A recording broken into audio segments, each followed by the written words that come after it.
Bonjour tout le monde. Je suis Bitié Diakaridja, secrétaire général de la coopérative ECAM de Méadi et également coach pour le compte de Enabel. Alors, ce soir, on va parler du financement des sociétés coopératives. Le constat. La présentation, s'il vous plaît. Au niveau des sociétés coopératives, pour la majorité des cas, nous avons constaté un manque de moyens financiers au sein de la majorité des coopératives. Et ceci déjà pour financer les activités pré-campagne. Avant la campagne, il y a les véhicules à réparer. Il y a également des prêts qu'il faut octroyer aux producteurs. Ensuite, même si on est coopérative, on est censé faire la collecte, ensuite la commercialisation, mais on sait que les producteurs, c'est des grandes familles et souvent, ils ont des besoins. Avant que le produit ne soit livré chez l'exportateur, ils ont des besoins en termes financiers, donc il va falloir les donner quelque chose avant ça.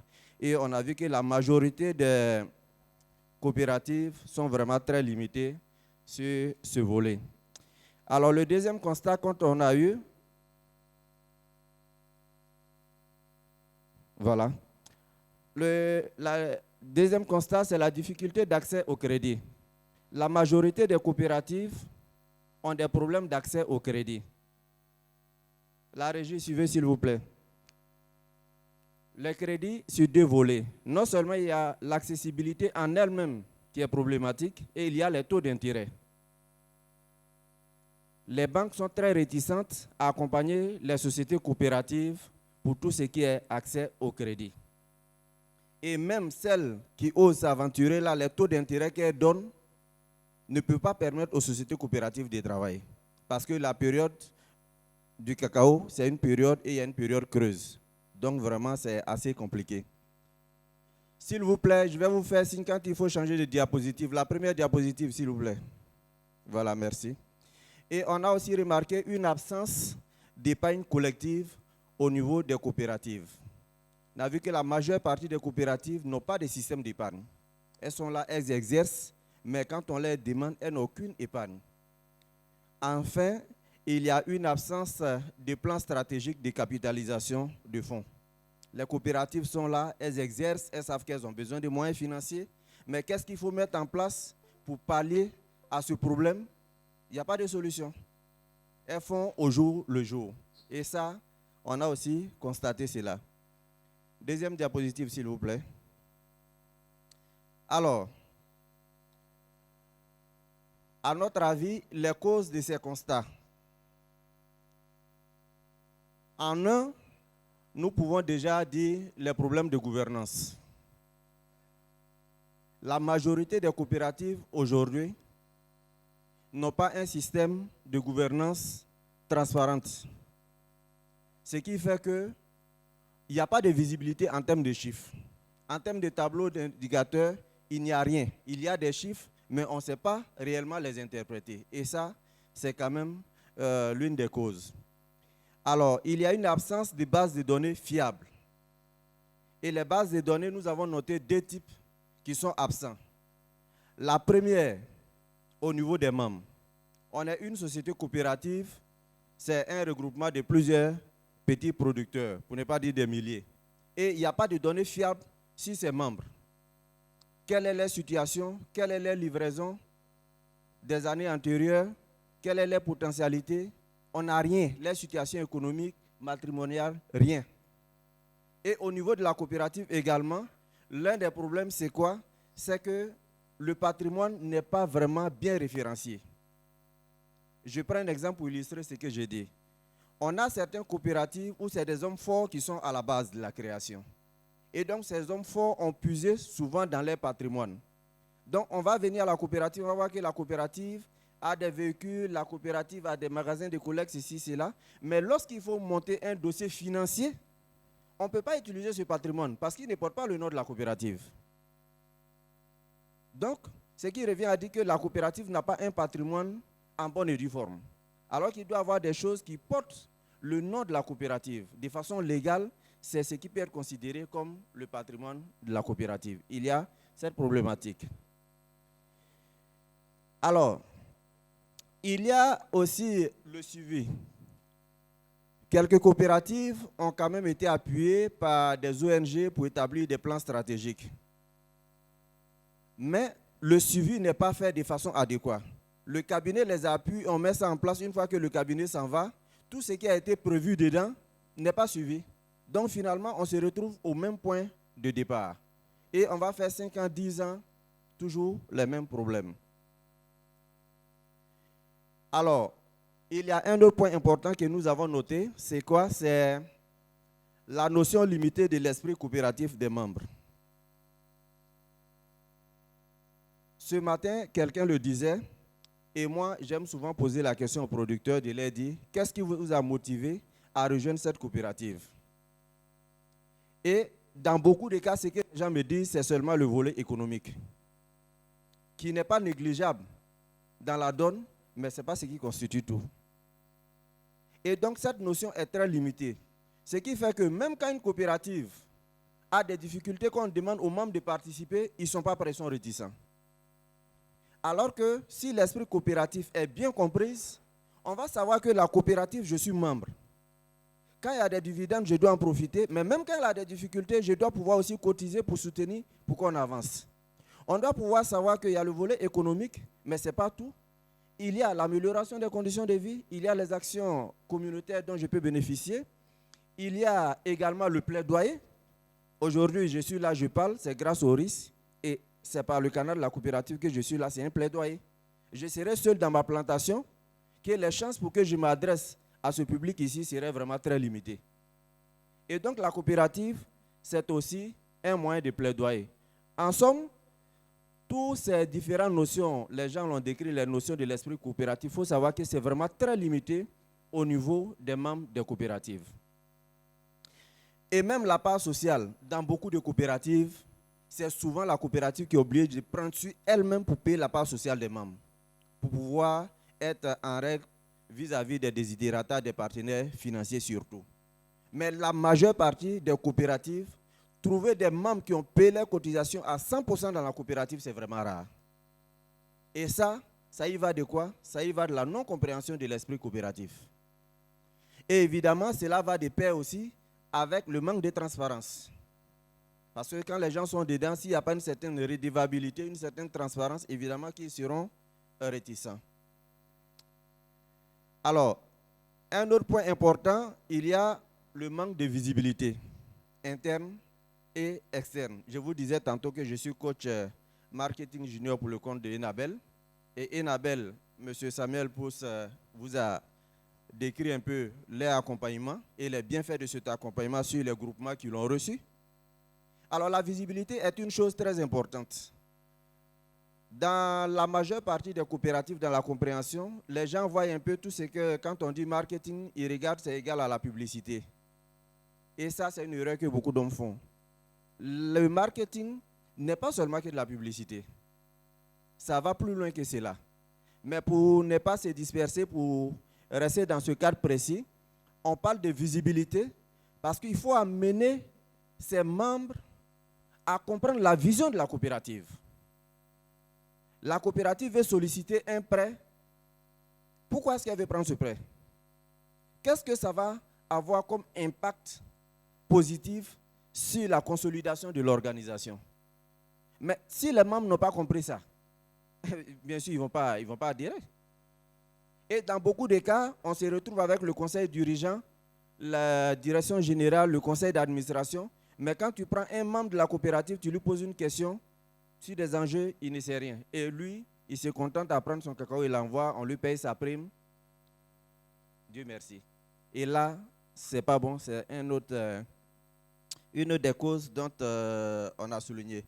Alors, il y a aussi le 6e point, qui est l'ignorance des circuits de financement alternatifs.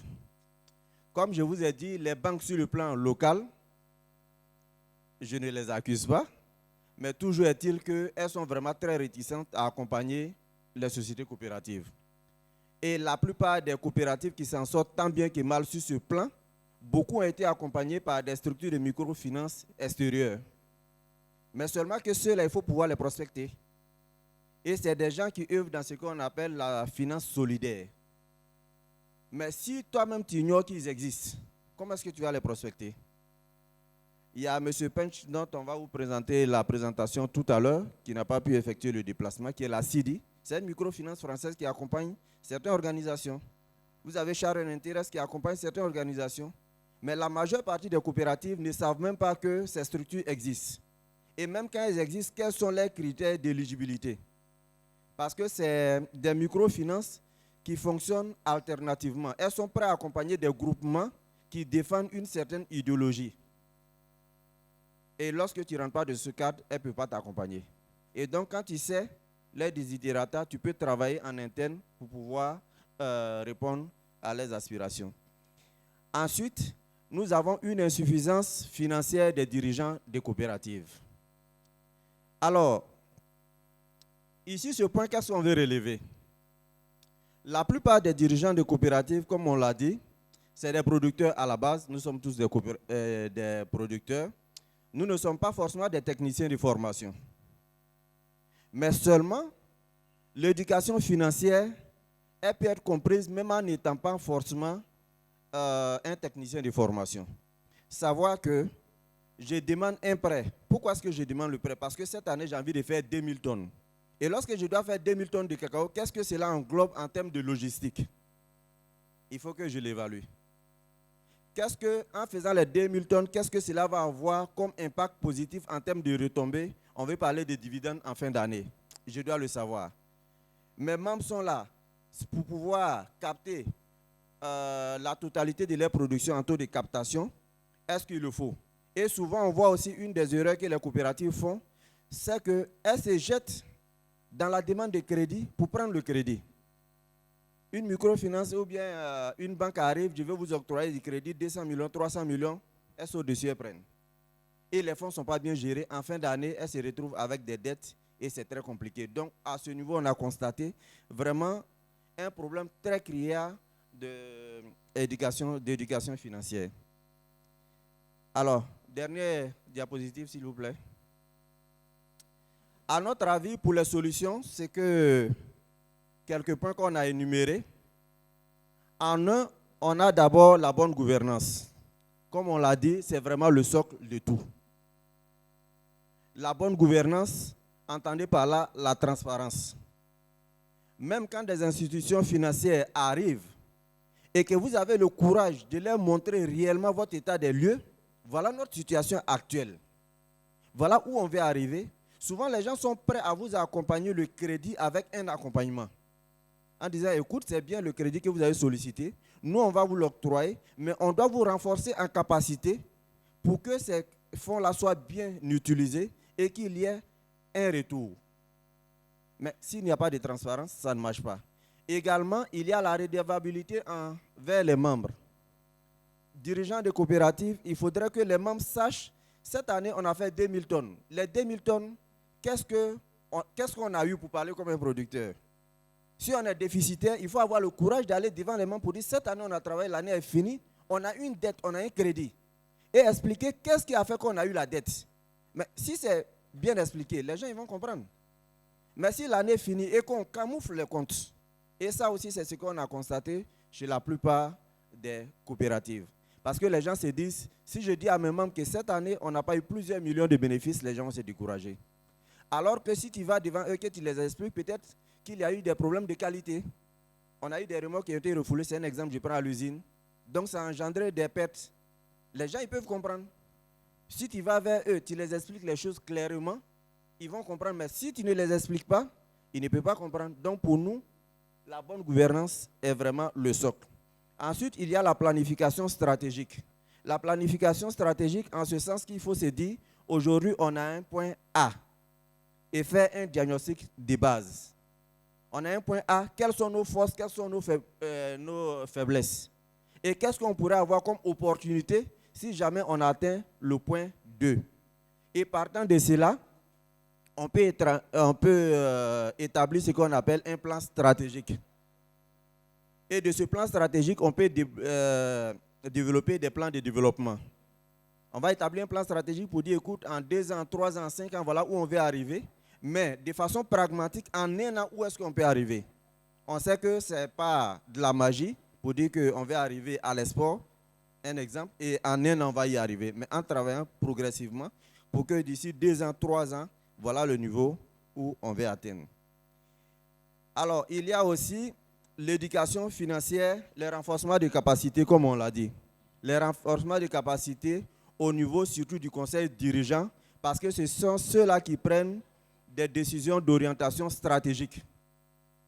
Et si eux-mêmes là, ils ont une notion très limitée, vraiment c'est très compliqué. Mais si eux, ils ont une bonne lecture de la chose, ils peuvent aller vers les membres, les expliquer les bienfaits de la chose, de la démarche. Ensuite, on a le développement du volet marketing pour améliorer la visibilité en externe et en interne. Alors, en externe, pourquoi? Aujourd'hui, l'un des constats, comme je l'ai dit tantôt, c'est que beaucoup de coopératives, c'est souvent même des grandes coopératives, mais même comment défendre son organisation devant un partenaire financier, technique et autres, les gens sont très limités, ils ne savent pas. Et ça, c'est vraiment un handicap. Il faut pouvoir vendre son organisation. Vendre son organisation, ce n'est pas seulement prendre le cacao, aller donner à San Pedro et se limiter là. Non. J'ai besoin de crédit, je vais devant une institution financière, devant une banque, je dois pouvoir défendre mon dossier. Mais si je suis très limité, comment je défends mon dossier? Un financier, par exemple, quand il vient te voir, lui, à la limite, les histoires de cacao est sec, cacao n'est pas sec, bon, ça peut encore venir, mais ça, c'est facultatif. Lui, il veut voir quels sont tes chiffres. Est-ce que tu fais des bilans? Est-ce que tu tiens des comptes? Est-ce que ceci, cela? C'est ce qui l'intéresse. Donc, s'il vient que tu es clean sur ces différents facteurs, lui, il peut déjà prendre ton dossier en considération. Et lorsque tu es devant un autre partenaire, il y a la manière de faire. Donc, vraiment, le volet marketing, il est très important. Et également, important aussi sur un autre volet qui est le volet communicationnel. Dans la majorité des coopératives, la communication ne passe pas. Vous allez au sommet de la coopérative, vous allez trouver les dirigeants vont vous tenir un discours. Vous allez à la base, les gens ne sont même pas au courant de ce qui se fait là-haut. Alors qu'une coopérative, c'est ensemble, il doit y avoir une croix de transmission. Là-haut et le bas, ils doivent être constamment en synergie. Alors enfin, on a le renforcement des capacités des équipes dirigeantes. Et un autre point que j'ai sauté, c'est l'éducation à l'épargne collective et individuelle. Ça aussi, c'est très important. Il y a des coopératives qui ont plus d'une dizaine d'années d'existence, mais qui n'ont même pas 10 millions de francs CFA d'épargne collective. Et ça, vraiment, ce n'est pas bon.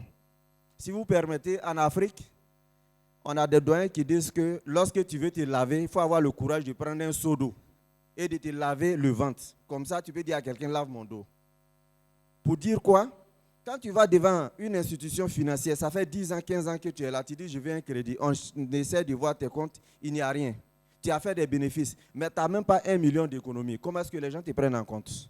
Mais lorsque tu vas, tu dis, nous, même avant d'essayer de mettre en place une épargne collective, ça fait 20 millions, ça fait 30 millions. Mais par rapport à nos objectifs, cela ne suffit pas. On a besoin d'être accompagné. Les gens se disent, mais tiens, ceux-là, c'est des gens qui sont responsables. Et je vais terminer en faisant focus sur un exemple que nous avons mis en place.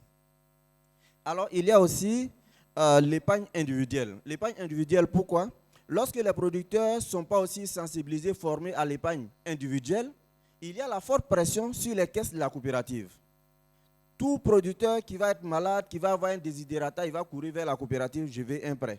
Et ça aussi, c'est une des réalités que beaucoup de coopératives vivent. Donc, si le producteur même, il est formé aussi à l'épargne, il va mettre un minimum à côté. Lorsqu'il va survenir un problème, il va pouvoir au moins faire les premiers pas et puis après, quitte à ce que la coopérative l'accompagne. Alors, je vais terminer par le modèle dont je vous ai parlé, que nous avons mis en place, puisqu'on est là aussi pour un partage d'expérience et des coopératives. Nous, on a appelé ça la mise en compte. C'est un système d'épargne collective. Alors, cette mise en compte est partie de quoi? Au début, on s'est dit, l'année est finie, on a été excédentaire, on va octroyer des crédits à nos membres, puisque les demandes étaient beaucoup. Et on a octroyé des crédits. Mais sauf que le fait d'avoir octroyé des crédits, ça a été synonyme de chasser certains de nos producteurs. Parce qu'il y a des gens qui ne sont plus venus rembourser le prêt, Et ils n'ont plus livré à la coopérative. Parce qu'ils se disent que si je livre, ils vont retrancher le crédit. Donc, ils sont partis. Et nous, on était vraiment très gênés parce que si on les poursuit en justice, on va dire que cette coopérative va mettre ses membres en prison. Donc, on fait quoi? Et nos producteurs, ils ont toujours des problèmes. Donc, ensemble, au niveau du conseil, on a réfléchi, on s'est dit, pourquoi ne pas sensibiliser nos membres à garder quelques francs sur les prix du cacao? Et pour vous dire vrai, la première année, les gens étaient très sceptiques. Parce qu'ils se sont dit, ça n'existe pas, on va faire ça à la coopérative, ils vont bouffer notre argent, on dit notre argent. Mais la première année, de façon pragmatique, on est parti sur la base de 25 francs CFA par kilogramme. Lorsque le producteur vient livrer, on lui préserve 25 francs CFA par kilogramme. Il a son bon de livraison, son bon de paiement, et puis ce qu'on appelle son bon de mise en compte. Donc s'il a livré 1 tonne, il a 25 000 francs d'office. Et cet argent est centralisé sur un compte domicilié au sein d'une banque. Et donc le producteur, tout ce qui est AGE et autres, c'est la coopérative qui paye. S'il a épargné 100 000 francs, le juge vient prendre son argent, il a les 100 000 francs nets. Il n'y a pas de rétraction dedans. Et la première année, ceux qui ont souscrit, l'année est finie. On a dit à partir du mois de février, vous venez prendre votre argent. Et le mois de février, les gens sont arrivés avec les reçus, on a fait les comptes. Tout le monde a eu son argent à 100% et les gens étaient agréablement contents. Et donc la deuxième année, les producteurs même nous ont dit, mais pourquoi on ne peut pas aller à 50 francs? Parce qu'on est tous d'accord que le taux de bancarisation au sein de nos producteurs est très faible. Et ça aussi, il y a des raisons qui l'expliquent, dans lesquelles on ne va pas rentrer. Nous-mêmes, la première année, on avait sensibilisé nos producteurs à aller à la BFA. Malheureusement, on les a accompagnés à ouvrir des comptes et la même année, la BFA a fait faillite. Donc des gens déjà depuis l'époque de la BNDA qui avaient perdu l'argent avec la BFA, les gens n'étaient plus prêts. Donc, mais puisqu'ils avaient confiance à la coopérative, ils viennent, c'est la coopérative qui est garante de cet argent. Et donc c'est comme ça aujourd'hui, au niveau de la mise en compte, nous on est à plus de 150 francs CFA par kilogramme que les producteurs épargnent. Quand l'année finit, il vient prendre son argent, il prend une partie pour prendre des intrants et une autre partie, il l'utilise à ses besoins. Et nous-mêmes, lorsqu'un producteur arrive qui demande un prêt, on voit est-ce qu'il a souscrit à cette épargne. Lorsqu'il a souscrit à cette épargne, ça prouve déjà qu'il a une notion de l'épargne. Il a envie de réaliser un projet, son épargne fait 500 000, il a besoin de 500 000 francs d'ajout parce que le projet fait 1 million.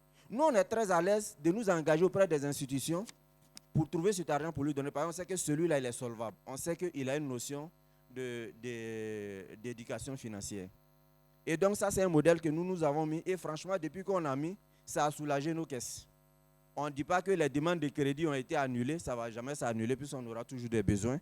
Mais au moins, elle a été en tout cas assez jubilée. Et aujourd'hui, on arrive à maîtriser. Donc, pour ne pas monopoliser, je vais m'arrêter là. Et si jamais il y a des questions, on pourra toujours répondre. Merci.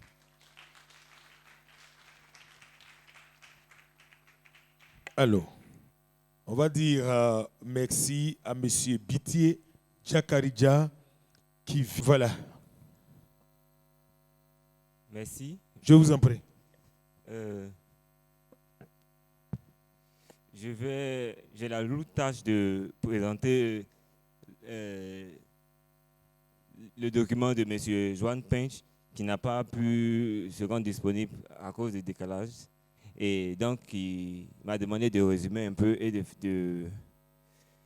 d'interpeller les producteurs sur certains aspects. Et donc, la CIDI, comme M. Bitié l'a dit, c'est une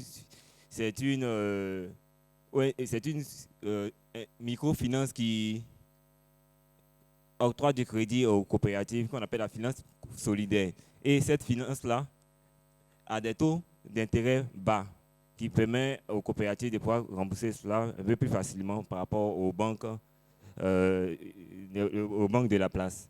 Et donc, cette microfinance nous a contactés, je crois, en 2018, où nous avons réuni ici plusieurs coopératives afin de présenter la banque à ces coopératives-là.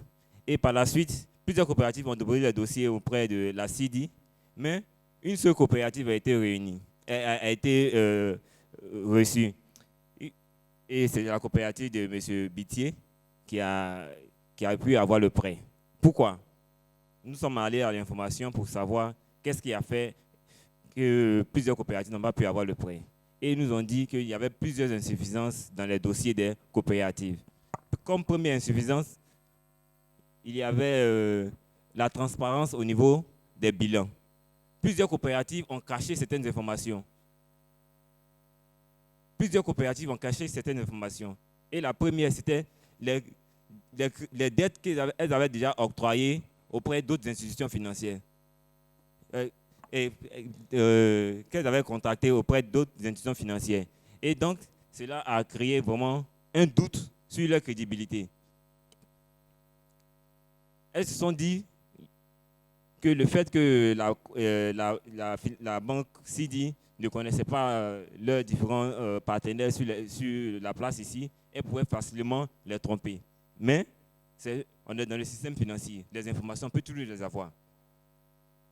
Et donc, la coopérative de ECAM a présenté toutes ces dettes qu'elle avait. Et la CD l'a accompagnée pour pouvoir résoudre certains problèmes auprès de la coopérative et a octroyé le prêt qu'elle a pu rembourser, a fait des formations et aujourd'hui, elle continue toujours de financer la CD et de financer la coopérative ECAM. Et cette année, elle a eu le prix de meilleure coopérative en finance solidaire au niveau international, c'est ça? Et donc, on veut exhorter les coopératives vraiment à déclarer tous leurs actifs. Que l'actif soit en bonne santé financière, que la coopérative soit en bonne santé financière ou en mauvaise santé financière, il est toujours important de déclarer ses comptes. Au contraire, cela est bénéfique pour la coopérative. Pourquoi? Parce qu'elle va permettre à la coopérative vraiment de se rendre compte de ses déficits et de trouver des solutions pour pouvoir l'améliorer. Donc, c'est quelque chose de vraiment pratique qu'il faut mettre en œuvre, à l'exemple de la coopérative ECAM, qui a vraiment déclaré ses comptes. Aujourd'hui, la coopérative ECAM, à la GNCC 2020, a été désignée meilleure coopérative nationale. Oui, j'ai déjà signifié ça. Et donc, la CD continue d'offrir ses services financiers auprès des coopératives de la sous-région. Je crois qu'aujourd'hui, elles sont toujours une coopérative en Côte d'Ivoire, mais elles sont prêtes à accompagner davantage. Mais il faut il faut lever différentes contraintes comme la transparence, la bonne gouvernance. Je ne vais pas revenir sur la présentation de M. Bittier parce que je pense qu'il a résumé tout cela. Donc, moi, le message que je voudrais faire passer aux coopératives, c'est d'être honnête sur leurs comptes. On a eu l'exemple d'une autre structure financière qu'on appelle la Share Interest, qui a financé plusieurs coopératives en Côte d'Ivoire avec des taux d'intérêt vraiment préférentiels.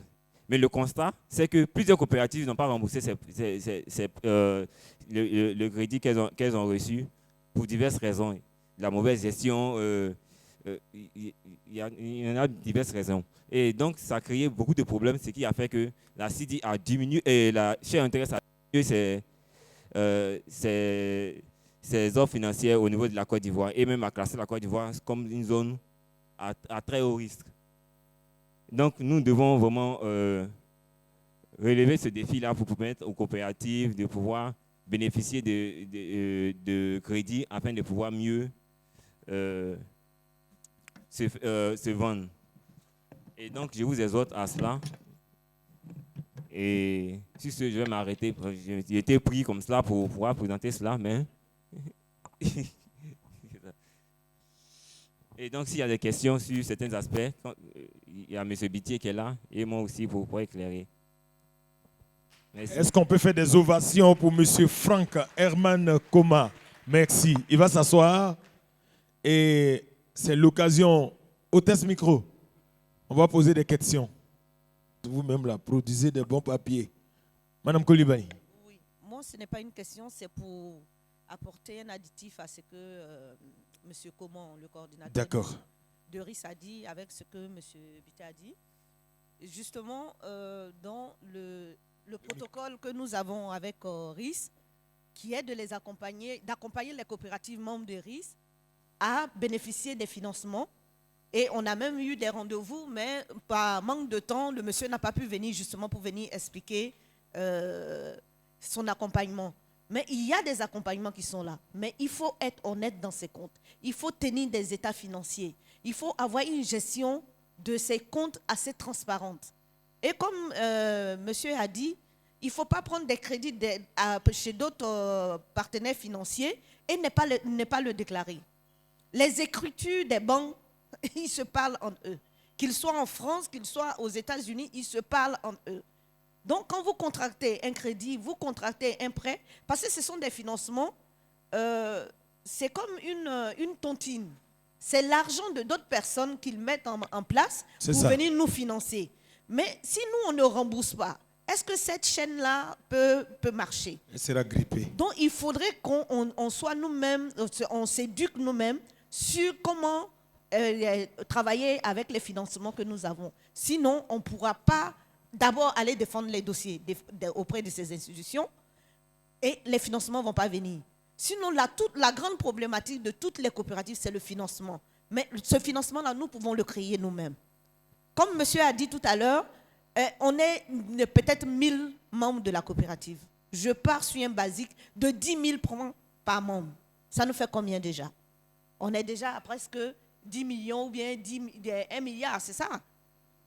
Vous êtes calculatrice. 10 millions. Mais 10 millions, moi j'ai déjà un 10 millions en compte de la coopérative. Je vais auprès d'une institution pour dire non, déjà j'ai un apport initial de 10 millions. J'aurais besoin de 100 millions. Vous êtes sûr qu'ils ne vont pas prendre mon dossier au sérieux? Mais c'est nous-mêmes, notre culture, notre éducation, il faudrait qu'on revoie. Et vous, en plus, toutes les coopératives du commerce équitable, vous êtes dans certaines normes. Il faut qu'on ait cette valeur-là. Et il y en a qui font école. Je suis très heureuse que M. de ECAM aujourd'hui prenne la parole pour donner son expérience. Mais il faut que nous tous, on puisse suivre. Nous qui sommes cabinets, nous sommes fiers quand on vous voit. On dit effectivement, ça fait école. Donc c'était pour vraiment apporter de l'eau au moulin des deux panélistes, pour dire qu'il faut que nous-mêmes, on arrive à une éducation financière assez saine, pour qu'il y ait de la transparence, pour que les institutions puissent nous accompagner. C'est clair. Merci, Mme Koulibaly. Y a-t-il d'autres interventions? Comment? Question? Je viens? J'ai vu les mains comme ça. Question? D'accord, monsieur. Vous vous présentez puis vous posez votre question. Merci. Je suis Grégoire Agaï, comme je l'avais dit tout à l'heure. Et j'ai été aussi impressionné par la présentation de M. Diakaredia, notamment sur les systèmes d'épargne individuelle. Je crois que l'épargne est une donnée fondamentale qui montre la capacité de la coopérative à pouvoir quand même régler un certain nombre de problèmes à ses membres. Et il serait aussi bien, comme je l'ai posé tout à l'heure, qu'on puisse avoir aussi le travail que vous avez fait en amenant les membres à pouvoir épargner. Comment est-ce que cela a allégé un peu, je vais dire, vos finances au niveau de la coopérative, parce qu'en ce moment-là, vous ne faites plus trop de crédits aux producteurs, peut-être qui ont déjà un minimum, et vous les accompagnez. Et comment est-ce que cela aussi a permis aux producteurs de pouvoir mieux investir dans leur exploitation? Ce sont des éléments peut-être qu'il faudra de plus en plus faire ressortir pour qu'on puisse comprendre l'intérêt et l'importance de l'épargne individuelle ou bien de l'épargne collective dans nos différentes organisations. Et un autre point, vous avez fait ressortir la question de performance et donc la question de bonne gouvernance. Mais cette question de bonne gouvernance peut encore varier d'une coopérative à une autre parce que les compréhensions peuvent être différentes ou diversifiées. Alors, il est nécessaire peut-être aussi d'engager la plupart des organisations agricoles dans la démarche d'une harmonisation du langage autour des organisations agricoles dites professionnelles. Et en ce sens-là, il y a Agribusiness Market Ecosystem Alliance qui a développé un certain nombre de standards, de langage commun autour des organisations professionnelles agricoles. Et ça serait bien que les organisations agricoles s'approprient aussi ce langage commun-là autour d'un certain nombre de dimensions. Un dernier point, ou peut-être un avant-dernier point, et vous avez mentionné les services que vous avez rendus aux membres. Et vous avez fait ressortir aussi quelque part où vous avez, je vais dire, vous avez failli un peu lorsque vous avez donné du crédit, quelque chose comme ça. Cela suppose qu'une organisation agricole, effectivement, doit connaître les besoins de ses membres, mais doit aussi peut-être faire une analyse en soi pour voir quelles sont ses compétences à pouvoir rendre ou bien répondre à toutes les attentes des membres. Parce qu'il y a des attentes peut-être qui sont un peu au-delà des compétences des coopératives et peut-être mettre les coopératives en relation avec les institutions financières qui puissent faire jouer leur rôle pleinement. Et c'est ce que vous avez fait aussi en allant vers la CIDI. Et ce qui m'amène à aborder peut-être un dernier point au niveau de ce que M. Franck a fait ressortir, pour dire qu'effectivement, les financements alternatifs, c'est bien, mais est-ce que vous ne pensez pas qu'il faudrait qu'on aille aussi vers une combinaison d'investissements? Parce que les investissements, peut-être, mais le financement octroyé par les structures alternatives sont peut-être orientés vers un segment de besoins de la coopérative, alors que les besoins financiers vont peut-être au-delà peut-être de ces segments-là. Est-ce qu'il ne faudrait pas ajouter à ce segment de financement d'autres types aussi d'accompagnement qui permettent d'adresser par exemple les questions de financement de la production et financement de l'agroforesterie dans un système combiné qui permette effectivement qu'à la fin, la coopérative est en mesure d'avoir tout l'investissement nécessaire pour pouvoir aller vers le développement attendu. Voilà mes quelques questions et mes quelques contributions. Je vous remercie.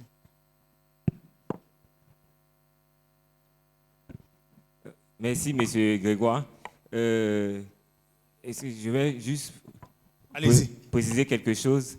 Ce que vous venez de dire est très intéressant. Je pense qu'il y a Manon qui, au niveau de Équité qui ont lancé un projet, c'est-à-dire d'étudier comment financer l'agroforesterie.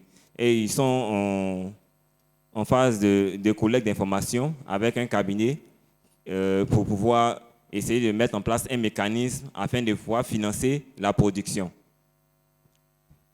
Mais au niveau de la finance en interne, j'ai échangé avec plusieurs coopératives ici qui ont mis en place aussi des systèmes d'épargne en interne. Mais comment ça s'est passé? Elles ont aussi collecté 25-50 en fonction des coopératives auprès de leurs membres. Et la première année, celles qui ont eu confiance ont pu retirer leur argent. Mais les années qui ont suivi, elles ont eu encore plus confiance à leur coopérative. Elles ne venaient même plus retirer parce qu'elles se sont habituées à vivre avec ce qu'elles avaient. Ce qui a créé une autre épargne qui est restée sur un compte. Plusieurs années se sont enchaînées et ce montant-là est devenu vraiment conséquent. Ce qui a permis à la coopérative de mettre en place une microfinance. Et cette microfinance a permis à la coopérative elle-même se financer pour financer son activité de collecte de cacao, ainsi de suite, et réduire ainsi ses demandes de prêts auprès des institutions financières. Donc c'est aussi une manière aussi de pouvoir trouver une autre source de financement pour le fonctionnement de l'activité de la coopérative. Alors, à mon niveau, je vais commencer par la troisième question, à savoir l'échec de nos premières tentatives d'octroi de crédit à nos producteurs. Comme je l'ai dit tantôt, il faut capitaliser sur toutes les expériences. Chez les Américains, souvent on dit que c'est les échecs, la somme des échecs qui constitue l'expérience. Lorsqu'on entame une action et que ça ne marche pas, en bonne intelligence, on doit pouvoir s'asseoir et tirer les leçons. Qu'est-ce qui a fait que ça n'a pas marché? Et aussi, j'aime souvent le dire que toute bonne organisation, comme toute personne, doit inscrire dans ce qu'on appelle un processus d'amélioration continue. Chaque jour qui passe est une meilleure version de soi-même. Et cette expérience dont je vous parle, elle date de 2012. Et aujourd'hui, on est en 2021. C'est-à-dire que quand on a entamé ça la première année, et l'année est finie, on a tiré les leçons, on s'est dit, ça c'est une erreur qu'on a fait, il ne faudrait pas qu'on récidive cette même erreur. En donnant du crédit comme ça, les gens ils viennent, parce qu'on dit c'est du crédit, ils prennent. Alors, il va prendre ce crédit, pourquoi nous on n'a pas cherché à entrer dedans, nous on s'est dit seulement c'est des producteurs, on va le donner, il va rembourser. Et donc, partant de cela, on n'a plus répété la même erreur et ça nous a plus rattrapé. Alors, la deuxième question, comment est-ce que cela a contribué à soulager les caisses? De deux manières. Aujourd'hui, on parle tous du prix du cacao. C'est la problématique. On est tous d'accord que les prix ne sont pas fixés en tenant compte des coûts de production. Ça, c'est une réalité. On est tous d'accord. Mais un autre facteur aussi, c'est la gestion financière même. Les producteurs, tous les responsables de coopératives qui sont ici savent. Les producteurs vendent le cacao, il a 1 million, 2 millions dans le mois de décembre. Quand on dit fin janvier, tu prends le même producteur, il n'a même pas 100 000 francs à la maison. C'est-à-dire que dès que l'argent rentre, il n'y a pas de gestion, il dépense parce qu'il y a l'argent, il dépense et au bout d'1 mois, il se retrouve, il n'a plus d'argent. Donc quand on va sur cette base et qu'on les a sensibilisés à mettre de l'épargne de côté, l'année finie, dans le mois de février, il a un problème de sac de riz ou bien son enfant qui appelle pour de l'argent. Quand il vient prendre cet argent, ça lui fait de l'argent frais en main. Il a 200 000, il a 300 000, souvent même il a 500 000 francs. Vous voyez un peu. Maintenant, on allait plus loin. Comment est-ce que ça a soulagé les caisses? En sensibilisant nos producteurs à ne pas venir prendre tout cet argent pour aller l'utiliser pour l'utiliser. Cet argent, on s'est dit, une partie de cet argent doit servir à payer des intrants pour venir fertiliser l'exploitation. Parce qu'on a vu qu'il y a la productivité qui baissait, faute d'intrants. Et donc, quand le monsieur il vient prendre son argent, une partie de cet argent sert à payer les intrants, donc à booster sa productivité. Et si sa productivité est boostée, c'est la coopérative qui va encore recevoir ce produit, qui va le vendre, ça va faire des entrées substantielles. Et lui-même, le producteur aussi, il va avoir. Donc, du coup, ça a diminué un peu la fréquence des producteurs qui venaient pour dire j'ai besoin de... Bon, ici, en africain, les funérailles. Je vais à le funérailles, j'ai besoin de 1 million, j'ai besoin de 500 000. Quand il vient, au lieu de peut-être 500 000 francs qu'il va prendre, puisque lui-même il a 200 000 francs, il va dire, bon, donnez-moi 100 000 pour compléter mon épargne, je vais partir. Ça a réduit. Et dernier point, je vais terminer là-dessus, c'est que quand les institutions financières viennent nous voir, nous-mêmes on présente, on dit au sein de la coopérative, on a un système d'épargne collective. Et voilà les données qui sont là, de ces 5 à 6 dernières années. Voilà ceux qui ont épargné, voilà combien est resté, voilà combien ont pris, qui sont ceux qui ont épargné, ainsi de suite. Et les gens, ils sont vraiment agréablement surpris. On parlait de la CIDI quand ils ont arrivé. Ça a été l'une des choses sur lesquelles ils se sont penchés et vraiment qu'ils ont beaucoup apprécié. Et jusqu'à actuellement, ils ne cessent de communiquer là-dessus. Et ce système-là, jusqu'à actuellement, il continue. Et même des producteurs, ça les a aidés à investir. Je connais des producteurs, par exemple, qui disent, moi, au lieu de garder 100 francs, garder 300 francs, 400 francs. Parce que quand je prends l'argent, je dépense tout, je n'arrive pas à avoir dedans. Au moins, quand ça est là, la traite finie, je viens faire mon point, j'ai 2 millions, 3 millions. En fin d'année, je dis, je vais construire une maison, je vais faire ceci, je vais faire cela. Donc, voilà un peu ce que je pouvais dire. Merci. Merci, M. Bitier Djakaridja. Y a-t-il des questions? Oui, monsieur, vous vous présentez? Moi, je suis Kounchebe Aouna de la coopérative Barakopsea. Ma question est de savoir, c'est que tout à l'heure, M. Franck présentait l'institution financière CIDI qui finançait les sociétés coopératives. Et dans la présentation, j'ai vu les conditions, comment on appelle, éligibles, pour être éligible à ces financements-là.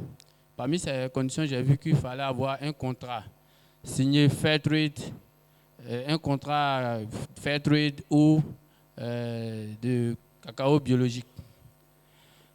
Pour les coopératives qui n'ont pas de contrat avec un partenaire chocolatier direct, parce qu'aujourd'hui, tous nos partenaires tels que Cargill et autres, nos partenaires qui sont en Côte d'Ivoire ici, nous donnent des contrats, généralement c'est 100 tonnes, souvent 200 tonnes à la rigueur, ils ne dépassent pas ces volumes-là. Est-ce que ces contrats-là peuvent convaincre CIDI à pouvoir te financer? Sinon, on sait que le plus difficile de tout ça, c'est d'avoir le partenaire. Et si aujourd'hui, je sais qu'une coopérative a déjà un partenaire qui peut lui garantir un bon volume de cacao Fairtrade, je suis sûr que sans financement, les producteurs vont accepter même de rassembler le cacao pour pouvoir vendre. Donc, comment est-ce que aussi vous pouvez nous aider? Parce que dans le système, c'est le partenariat qui est le plus difficile. Parce qu'il faudrait qu'on passe à cette étape pour que cette banque CIDI-là puisse t'accompagner. Ou bien est-ce possible aussi que cette banque t'accompagne, même si tu n'as pas de contrat en fait? Merci. Vous répondez, M. Bitier? C'est la dernière question hein, sur le sujet. Je vais laisser M. Bitier répondre parce que c'est une des coopératives qui profite des services de la CIDI au niveau de la Côte d'Ivoire. Ben, à ce niveau, ce que je voulais dire à mon frère, c'est déjà d'entrer en contact avec les dirigeants d'IRIS, qui est notre maison maintenant. Voilà, parce que la CIDI est venue, elle est passée par le RIS, et les organisations membres d'IRIS pouvaient tous postuler. Et je pense que les critères d'éligibilité sont là. Et vous aurez de plus amples informations quant aux différentes conditions à remplir. Mais d'ores et déjà, cette conditionnalité dont tu parles, elle a été mise suite à ce dont M. Franck a parlé. Sharon Tires est arrivé ici, elle a financé des coopératives et on a vu le problème pour les remboursements. Donc c'est pour prendre un peu ces gens de garantie. Sinon, normalement, lorsque les premiers contacts sont bien établis, il y a la transparence, le premier prêt a été remboursé, pour le reste, vraiment, c'est d'une certaine fluidité. Et je profite en terminant aussi en disant que au niveau de l'épargne collective, il y a aussi le deuxième volet qui est d'épargner un petit minimum sur son bénéfice annuel. De dire, par exemple, cette année, on va épargner peut-être 10% ou 5% sur 5 ans, 6 ans. Au bout de 6 ans, ça fait quand même quelque chose. Mais si on est là et que chaque année, on a le bénéfice, on ne planifie pas cela, souvent, c'est un peu compliqué. On va voir que c'est petit, mais ce n'est pas petit. Même si chaque année, on arrive à garder 1 million de francs CFA. Au bout de 5 ans, 6 ans, au moins, ça peut servir à réparer les camions avant la campagne. On ne va pas forcément attendre qu'il y ait un prêt de l'exportateur avant de venir réparer les véhicules. Parce que souvent, lorsqu'on dépend trop du crédit de l'exportateur ou bien du partenaire, on n'est pas libre, entre guillemets. Alors qu'il faut pouvoir bénéficier quand même d'une certaine marge de manœuvre, même en termes de prospection. Mais lorsque vous dépendez exclusivement d'une seule personne, mais s'il apprend même que vous êtes allé prospecter de l'autre côté, ben, il vous coupe les vivres sous les pieds. Merci. Je pense qu'on a bouclé avec le panel 4, s'il n'y a pas d'autres interventions. C'est bon? On va ovationner les panélistes, s'il vous plaît. Merci. Mademoiselle, venez. Je rappelle que le panel devait être présenté par Doumbia Kouroutoum. Voilà, donc vous remettez un kit à monsieur. Voilà. Vous envoyez l'autre pour Doumbia. Voilà, je l'ai représenté. Alors, mesdames et messieurs, nous allons aborder véritablement la dernière articulation de ces 2 journées. Il s'agit, mesdames et messieurs, de l'atelier sur le prix du cacao bio. Mademoiselle, c'est encore lui qui va présenter cette partie dont vous apprêtez encore son kit. Monsieur Bitier, vous avez le micro pour nous parler du prix du cacao bio. Vous avez le micro. Alors, pour ce qui est du bio, je vais le faire en 3 étapes. La production biologique, aujourd'hui, on entend de plus en plus parler de cette production pour ce qui est du cacao. Et il faut dire qu'au niveau de notre pays, la Côte d'Ivoire, elle est encore récente. Sinon que lorsque vous allez dans des pays comme l'Amérique, la Trine et autres, il y a très longtemps que l'Équateur, que les gens sont engagés dans ces productions. Qu'est-ce qui a motivé cela? Il y a des pionniers en Côte d'Ivoire, dont on parle de la SEB, ainsi de suite, qui nous ont devancés là-dedans. Et c'est parce qu'ils ne sont pas là que je me permets de parler, sinon c'est les pionniers. Lors de notre AG passé, nous avons organisé une table ronde sur cette thématique. Parce que nous, de façon pragmatique, on s'est dit quoi? On est plusieurs organisations qui sont engagées dans cette nouvelle production en Côte d'Ivoire ici. Et qu'il était important que nous nous asseyons et que nous réfléchissions sur les enjeux, les défis, les difficultés et puis les perspectives de cette production, afin qu'on échange. Parce que quand chacun est dans son antre, ça ne va pas. On a les mêmes réalités. C'est vrai qu'il y a des choses qui sont assez sensibles, mais il y a des réalités qui sont communes. Et donc, lors de cette AG, nous avons invité les différents acteurs intervenants dans cette production au niveau de la Côte d'Ivoire. On avait des coopératives sœurs, productrices de bio, on avait des fabricants d'intrants bio, on avait des organismes certificateurs, ainsi de suite. Et lors de ces assises, nous avons notamment parlé des enjeux, comme je le disais. Les enjeux, c'est qu'aujourd'hui, il y a un marché émergent qui pointe. C'est le marché du bio. Au niveau des consommateurs européens surtout, les gens, ils ont tendance de plus en plus à aller vers le bio à cause de tous les bienfaits pour la santé.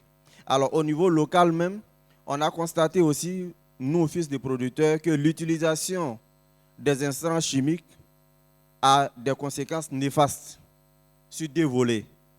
Le premier, déjà, sur le volet santé. Quand on utilise les pesticides et tout ça, avec le temps, on a des résidus qui s'accumulent, on a des maladies, on a tout ceci, on a tout cela. Et en plus de ça, un deuxième problème, c'est qu'il y a la déstructuration des sols. À force d'utiliser par exemple les engrais chimiques, au début on va les utiliser, ça va produire. Mais à force de les utiliser, au bout d'un certain moment, on se retrouve avec des sols où il y a trop d'azote, il y a trop de potassium, ça devient vraiment trop compliqué. Les agronomes pourront mieux expliquer, mais toujours est-il qu'au bout d'un certain temps, on n'a plus les rendements escomptés et vraiment la structure du sol est totalement dénaturée. Alors, troisième facteur au niveau des enjeux, c'est le prix du bio. Le prix du bio est nettement supérieur par rapport à la production organique. En termes de difficultés, lors de ces assises, on a vu que l'une des difficultés majeures, ça a été la transition. Comment faire comprendre le bien fondé de la production biologique aux membres? D'autant plus que le membre s'est dit que j'achète de l'engrais NPK, je mets dans ma plantation, en train je vais cueillir 1 tonne de cacao, je vais cueillir 2 tonnes de cacao. Et donc tu viens lui dire, il faut faire du bio. Il s'est dit, mais je vais faire du bio pourquoi? A priori, le prix du kilogramme du cacao, il est fixé par le gouvernement. C'est le même prix pour tout le monde. La seule différence, c'est le différentiel qualité qui rentre en ligne de compte. Donc il s'est dit, ben moi je produis, voilà, je le vends. Et d'autant plus que certains qui vendent en feutre de tout ça, même s'ils ont produit chimiquement, ils peuvent toujours avoir les primes de certification feutre de haute. Donc ça a été une des grandes difficultés. Il a fallu vraiment s'armer pour faire des sensibilisations, pour montrer aux gens que non seulement il y a le côté prix, mais il y a le côté préservation même de la santé. Et il y a le côté durabilité.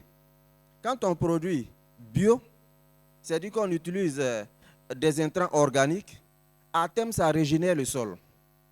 Et même le producteur qui travaille dedans, sa santé est préservée. Et puis l'acheteur qui l'achète aussi, lui aussi, il est bien content. Donc petit à petit comme ça, et ça a pris. Et une autre des difficultés qu'on a eues, ça a été le problème des intrants. Parce qu'on arrête les intrants chimiques, on fait la transition, il faut 3 ans de transition, et on n'avait pas de pesticides, on n'avait pas d'engrais. Bon, il faut dire des répulsifs, parce que dans le bio, on ne parle pas de pesticides, on parle plutôt des répulsifs. Donc, quand les gens arrêtaient, il y avait les ravageurs qui venaient attaquer les chérelles de cacao. Le cacaoyer produit, mais les ravageurs gardent tout. Et donc, les gens étaient vraiment très découragés. Et le problème d'accessibilité aux intrants était très criard. Les quelques produits qu'on nous présentait n'étaient pas homologués par les laboratoires, notamment européens. Et vu que c'est eux les acheteurs, si tu prends un produit ici, on va te dire les bio, quels que soient les ingrédients, mais il n'a pas son homologation, ça ne passe pas dans la certification. Donc, durant les 3 ans, quasiment toutes les coopératives ont été obligées d'arrêter toute utilisation d'intrants. Et il y avait la chute des rendements. Ça a été l'une des difficultés. Alors, troisième difficulté, évidemment, c'est l'accès au prix. Parce que c'est vrai que le bio émerge, mais les acheteurs ne se bousculent pas encore forcément pour pouvoir prendre le volume des membres. Alors, en termes de solutions, perspectives que nous avons trouvées, ça a été déjà de façon pragmatique de chercher à fabriquer des intrants nous-mêmes.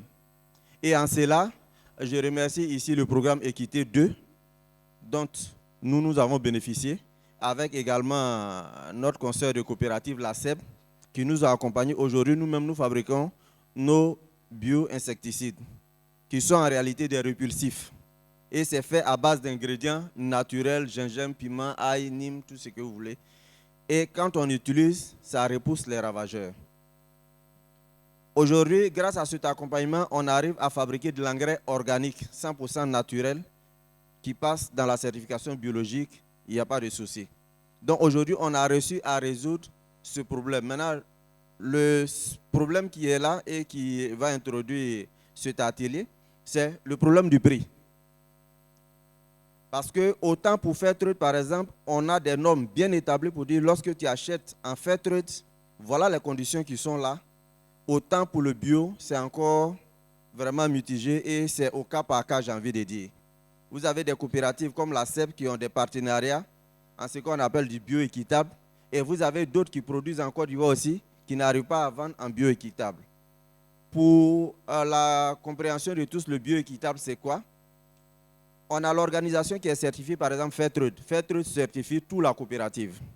Donc d'office, tout le produit qui vient, il est certifié Fairtrade, s'il y a un acheteur. Sauf que dans tout ce volume qui vient, s'il y a une zone qui, en plus du certificat Fairtrade, fait de la production biologique, qui n'utilise pas d'intrants chimiques et tout ça qui est certifié, le produit qui vient là-bas, non seulement il est équitable, parce qu'il respecte toutes les conditions de production équitable, droit d'enfant, travail, forêt classée, tout ce que vous voulez, et aussi, il est bio, parce qu'il n'utilise pas de chimiques. Donc, normalement, l'acheteur qui vient, il doit vous payer la prime Fairtrade d'abord, parce que c'est produit Fairtrade. Et en plus de ça, il doit vous payer la prime bio. Donc, vous devez recevoir des primes. Donc, c'est ce qu'on appelle le bio équitable. Et aujourd'hui, il y a assez de coopératives en Côte d'Ivoire qui produisent le bio, qui n'arrivent pas à vendre en bio équitable. Et ça, c'est quand même assez compliqué parce que la production du bio a vraiment ses contraintes. Et donc, aujourd'hui, l'atelier, c'est l'occasion d'échanger avec nos doyens qui sont là. Je vais leur passer le micro pour qu'on échange et qu'on voie ensemble avec le RIS s'il y a possibilité de plaidoyer ou bien de prospection, qu'on essaie un peu de voir. Et également interpeller tout l'ensemble des coopératives. La nouvelle donne, c'est que tout le monde veut produire du bio. Actuellement, en Côte d'Ivoire, ici, je connais une panoplie de coopératives. Tout le monde est quasiment engagé dans la certification biologique. Ce n'est pas mauvais. D'autant plus qu'on dit que ça préserve la santé, ça œuvre dans la durabilité, la régénération du sol. Mais le côté prix, il y a un sacré challenge à relever. Et donc, sur ce côté prix-là, c'est l'occasion sur laquelle on va échanger. Je vais passer la parole à mes doyens aussi pour qu'on échange. Parce que c'est quand même assez compliqué, j'ai envie de dire. C'est cela. Et si on ne prend pas garde, on risque de produire et ne pas pouvoir vendre et décourager nos membres. Super. Merci. Les aînés, M. Biti vous donne la parole afin d'apporter des éléments. Allô? Son. Allô? Oui. Je suis M. Atsosi Francis. Je suis producteur basé à Coupé. Et je suis aussi le président du réseau ivoirien du commerce équitable. Concernant la production biologique, comme le frère vient de le dire, beaucoup de coopératives se sont engagées, mais comme ça. Allô? Mais je pense que nous allons travailler sur ça au niveau du réseau et revenir sur l'ensemble des coopératives qui sont du réseau du commerce équitable et du RIS. Donc je pense que c'est un volet quand même important. Et comme vous l'avez dit, le plus souvent c'est le marché. Même il y a des gens qui sont venus au niveau du réseau ivoirien du commerce équitable pour le marché. Mais ce n'est pas seulement que le marché. C'est une idée que nous sommes en train de défendre pour l'intérêt du producteur ivoirien et d'autres contrées. C'est surtout ce qu'il faut retenir. Donc, c'est un travail que nous devons faire dessus. Nous allons continuer de travailler sur ce volet et revenir à l'ensemble des coopératives. Voilà un peu ce que je voudrais dire pour ne pas être long. Merci. Merci, PCA. Y a-t-il d'autres interventions? Monsieur, Alors, vous voulez parler? Alors, merci, doyen, de ce que vous avez dit. Au niveau du prix également, il y a un autre volet qu'il faut ajouter dessus, qui est l'une des difficultés que j'ai omis de mentionner tout à l'heure. Je vous ai dit qu'on a été accompagné par Équité pour faire des insecticides bio et tout ça. Mais le souci, c'est le souci de l'homologation. Je vous prends un exemple. On vous forme, prenez des gingembre, prenez ceci, cela pour faire des répulsifs. Les insectes ne vont pas, comment on appelle, détruire votre production. Seulement, lorsque vous finissez de fabriquer ça, en allant traiter dans votre champ, vous trouvez un agent sur la route, il vous dit que le produit n'est pas homologué. Ça, c'est une des difficultés que la plupart des coopératives ont trouvées. Donc, c'est l'occasion pour moi aussi de faire la doléance à mon papa lors des différentes assises que les gens tiennent compte de cela. Je tiens à te dire merci pour ce volet. Je pense que le plus important, c'est de produire d'abord d'une manière biologique. Vous avez vu qu'au cours de cet atelier, nous avons fait un effort pour associer le politique. Nous avons fait un effort pour associer le politique. C'est pour effectivement résoudre tous ces éléments, tous ces problèmes. Et comme je vous ai dit, nous allons travailler, nous allons continuer de travailler de telle sorte que nous allons nous rendre au niveau du ministère encore on s'est fait parler par le ministère de l'Agriculture, ce n'est pas pour rien. Hein? Et tout ça, c'est pour que les gens puissent nous soutenir pour avoir l'homologation de tout ce que nous fabriquons au niveau du biologique. C'est ce que je peux vous dire. Donc je pense que le réseau va beaucoup travailler encore. On a besoin de vos soutiens. Hein? On a besoin du soutien de toutes les coopératives pour atteindre nos objectifs. Merci. Merci, PCA. Vu que le temps il est un peu parti, est-ce que cela veut dire pour autant qu'il n'y a pas d'espoir? À mon humble avis, je dis non, il y a de l'espoir. Il y a de l'espoir en ce sens que même si on n'a pas de marché, on peut quand même œuvrer toujours dans la durabilité en allant vers la production biologique. Je vous explique. L'organisation, par exemple, est certifiée Fairtrade. On utilise de l'engrais chimique. On peut toujours, à travers des partages d'expérience, se faire former pour produire, par exemple, du compost, de l'engrais organique pour fertiliser les sols. Et c'est vrai que dans le court terme, on va avoir l'impression que la production ne sera pas au rendez-vous comme l'engrais chimique, mais avec le temps, des études ont montré que l'utilisation d'engrais organiques produit des résultats aussi efficients. Aujourd'hui, on a l'exemple avec des fabricants d'intrants comme Éléphant Vert, dont les résultats ont été là. Et ceux qui nous ont devancés, comme les coopératives, comme la SEB et autres, aujourd'hui, les résultats sont là. Vraiment, l'utilisation de ces intrants organiques a montré tous les résultats. Et de plus aussi, aujourd'hui, on parle de durabilité. Hier, les gens sont venus beaucoup dessus. On parle de la durabilité dans la filière. La durabilité dans la filière, la production organique associée à l'agroforesterie aussi, ça donne des résultats. Donc c'est vrai, mais en même temps, il ne faut pas perdre, il ne faut pas seulement se jeter de façon naïve en croyant que d'office, j'ai la certification, aujourd'hui je vais vendre. Aujourd'hui, nous-mêmes, nous vendons, mais nous n'arrivons pas encore à vendre en bioéquitable. Mais on continue de prospecter. Et c'est aussi l'occasion vraiment que tous les coopératives s'approchent de la maison mère, qui est le risque. Et lorsqu'il y a des assises, venez participer parce que c'est l'occasion de faire des partages d'expérience. C'est l'occasion aussi de prospecter des acheteurs et d'avoir des informations. Souvent, on est dans nos zones à cause des conflits d'intérêts, personne ne veut parler. Alors qu'il y a des thématiques qui sont propres à nous tous, c'est commun à nous tous. Ce matin, lorsque le doyen parlait des impôts, on a vu tout le monde a commencé à applaudir. C'est-à-dire que chacun de nous avait ses problèmes dans sa communauté, mais chacun était assis. Donc il y a des sujets comme ça, lorsqu'on se retrouve, on va échanger dessus et on va nourrir les réflexions et puis on peut les soumettre à nos doyens aussi qui vont utiliser ça pour faire le plaidoyer.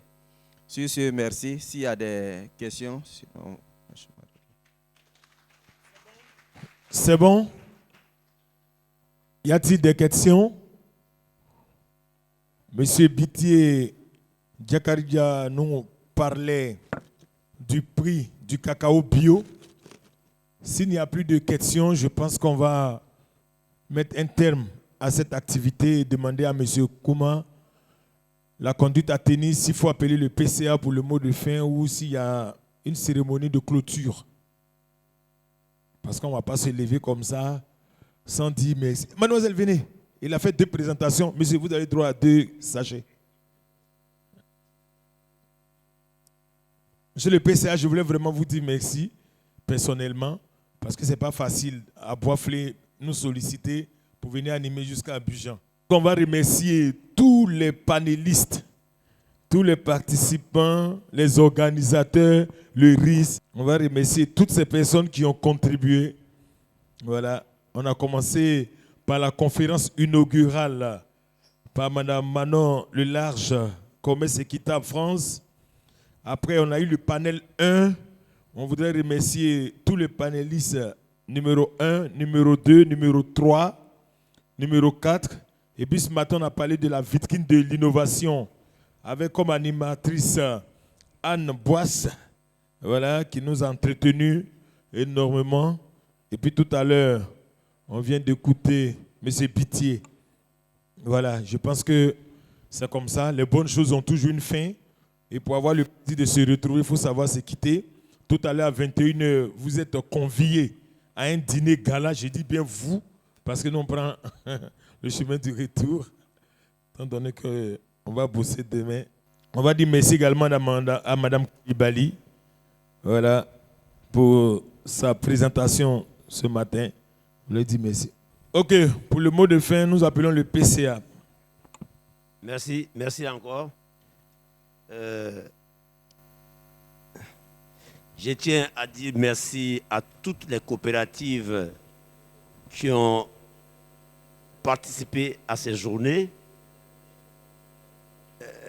Je tiens à vous dire que ça a été très formidable et vous devez toujours croire au réseau ivoirien du commerce équitable. Nous comptons sur vous et vous avez écouté les autres. Nous avons encore du chemin à faire et nous devons continuer de nous battre jusqu'à ce que nous obtenions notre bien-être. Alors, pour ne pas être long, je demande à ce que ce soit à 20h, sinon à 21h, 20h précisément, pour le dîner gala. Je souhaiterais que vous soyez tous là aussi et que tout se passe bien. Et jusqu'à demain, je souhaite à ce que la grâce de Dieu vous accompagne jusqu'en famille. OK? Et vraiment, nous comptons sur vous. Et nous avons parcouru un long chemin. Il y a des administrateurs qui ont même pleuré, qui ne savent pas qu'on pouvait arriver à ce stade-là. Et je vous assure que vous pouvez compter sur le réseau. Le réseau vous appartient. Le réseau vous appartient. À chaque fois que vous êtes conviés à des réunions, je souhaiterais que vous soyez là parce que vous avez besoin de prendre le relais. Voilà ce que je voulais vous dire et je tiens à vous dire encore merci. Merci à toutes les organisations de l'extérieur qui ont compté sur nous et qui nous ont accompagnés. Et merci à tous. Merci bien.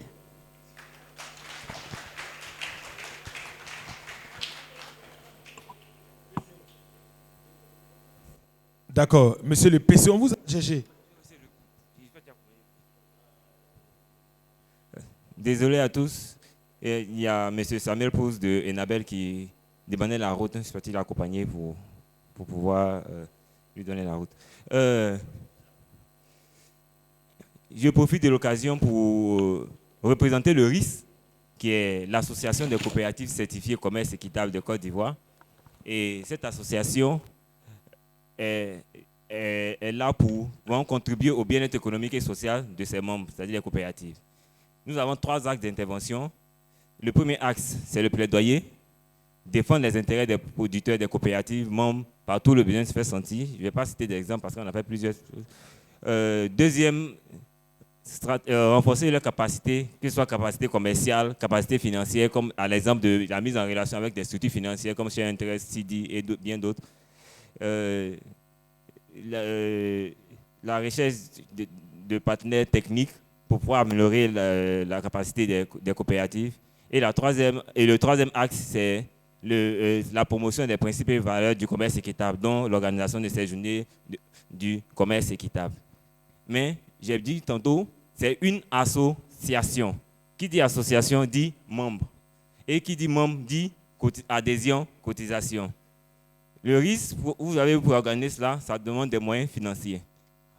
Aussi, pour mener des activités, on a besoin que ses membres soient vraiment actifs. Et la chose pour pouvoir vraiment montrer que vous êtes intéressé à votre réseau, c'est l'adhésion effective. Donc, on vous exhorte à vraiment adhérer au RIS en payant votre droit d'adhésion qui est de 100 000 francs CFA, payable en une fois. Donc, on vous invite à vraiment y adhérer. On a le mail de tout un chacun pour vraiment adhérer officiellement. Parce qu'il y a des partenaires ici, il y a des partenaires, qu'ils soient au niveau national et international, qui regardent quotidiennement notre site internet pour voir quelles sont les coopératives qui sont vraiment actives dans le RIS. Quelquefois, elles nous interpellent pour dire telle coopérative, on va avoir les contacts avec telle coopérative, on envoie ces contacts à la structure en question. Plusieurs coopératives ont bénéficié de beaucoup d'avantages, dont au niveau financier, au niveau technique, au niveau commercial, parce qu'on a organisé plusieurs voyages où les coopératives sont allées rencontrer des partenaires en Europe qui ont signé des contrats avec eux. Donc, c'est beaucoup d'activités que le RIS fait et on vous exhorte à adhérer effectivement. Donc, d'ici, partez-vous, vous appelez le RIS, on va prendre votre adhésion et vous serez vraiment membre actif du RIS. On organise plusieurs ateliers de formation et ainsi de suite. C'est ce que j'avais à dire. Par exemple, si vous voulez ajouter quelque chose. Ah, ok. Donc, merci à vous. Monsieur le président, le PCA du RIS, soyez salué pour l'initiative prise de réunir les coopératives qui au départ étaient 9. Donc, merci à monsieur le PCA du RIS qui a su réunir 9 coopératives au départ dans le souci de contribuer au développement durable de ses membres.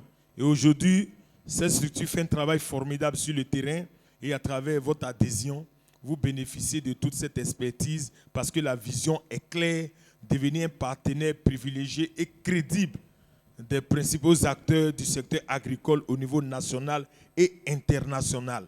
Voilà pourquoi nous avons nos amis de la France qui sont parmi nous et je voulais remercier tous les participants. Pendant 2 jours, nous avons pu comprendre beaucoup de choses et de retour dans nos différentes localités, nous devons faire une restitution à nos membres. Moi qui suis animateur radio, j'ai fait des prises de voix, je vais faire passer sur ma radio, je n'ai rien demandé au PCA. Donc vous également, réunissez vos membres et puis faites une restitution. C'est important. Mesdames et messieurs, j'ai été très ravi pendant ces 2 jours de vous servir et je voudrais faire une mention spéciale à monsieur le PCA parce que le retour sur Abidjan, c'est à la gare de UTB. Je vous prie de l'ovationner très fort parce que je m'en vais à la gare. Et Dieu sait que les PCA, quand on leur dit au revoir, ils savent accompagner les animateurs. Je voudrais également, mesdames et messieurs, féliciter du fond du cœur nos amis de la régie. Nous revendiquons 18 ans d'expérience dans ce domaine. Et ce sont des jeunes gens vraiment pétris de talent. Je voulais que monsieur le PCA puisse penser à eux parce que je leur ai promis des polos et des choses dont, même si je n'en ai pas, il faut qu'on puisse les donner. Voilà. Merci à vous. Merci aux participants. On a mangé ensemble, on a bu ensemble. À partir de 20h, venez dans la salle, là, vous allez manger jusqu'à l'aube, vous allez danser. Merci à vous. C'était Aziz de Falaga depuis Radio Boisflé. Portez-vous bien. Dieu amour.